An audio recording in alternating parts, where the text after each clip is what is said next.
inspiration, or whatever you'd like to call it, that I got for these works was I spent some time in Paris, and I was hoping to get inspiration from what I saw of the work being done there, but I didn't.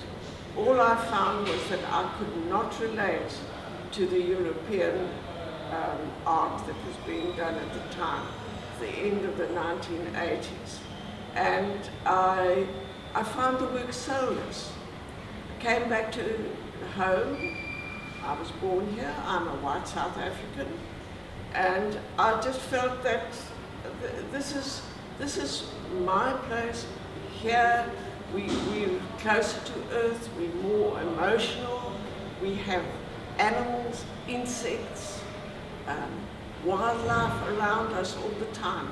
And I struggled first of all to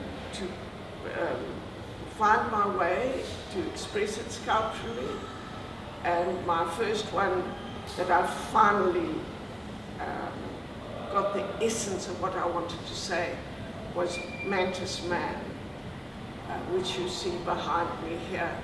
And I just found that I got this animal, insect, human figure that came from nowhere. From there I went on, and my next sculpture was the ruler. This is the first time that I used an animal head. I did this sculpture directly after the Mantis Man, and I was very excited about what I was finding. And here, he's a ruler, and the power is in the body here. And remember, this is a time when Africa was really evolving and coming to its fore politically.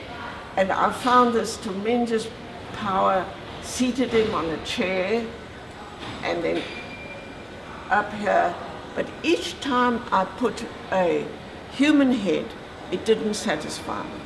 So I just let my mind go, and I played around with my copper wires, and finally he got ears, or are they horns? I don't know. And he ended up being rather like a sad llama. I don't know what kind of animal, but that's what he looks like to me. And when you think of the power of a ruler and the insecurity that you have as a ruler, I think that head is superb. I moved on, because every ruler has to have a queen. I moved on to a queen, and she became restless, powerful, and very prickly. And when I got to her head, I made an animal-like head, and then compositionally, I thought, horns, yes, and horns worked. This is the first time I used horns. If you look at it compositionally, you'll see I made the chair also with horns, and her arms and her legs. The whole thing ties up very nicely. And that's my queen, far, far stronger than the ruler.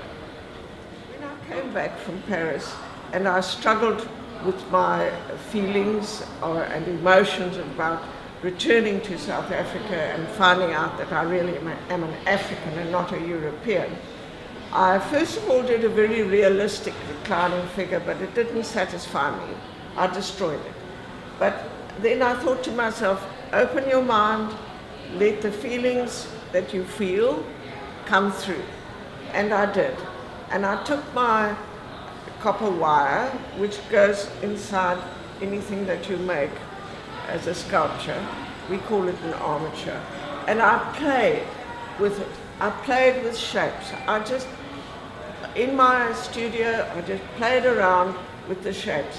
And finally, when I started to build on, and I build on in small pieces, I got the tensions going. And slowly, this beautiful animal, insect, creature arrived. And at that stage, I had a conversation with my piece. I've found, what am I doing?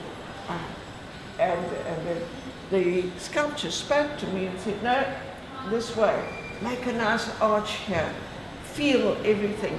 And I just did it by feel. And then I saw the tensions and the restlessness of Africa coming out here, the rising up and the tensions. These forms that I make are, of course, based on my studies that I did it as a student, where we were taught the basics of a figure, the skeleton and the muscles.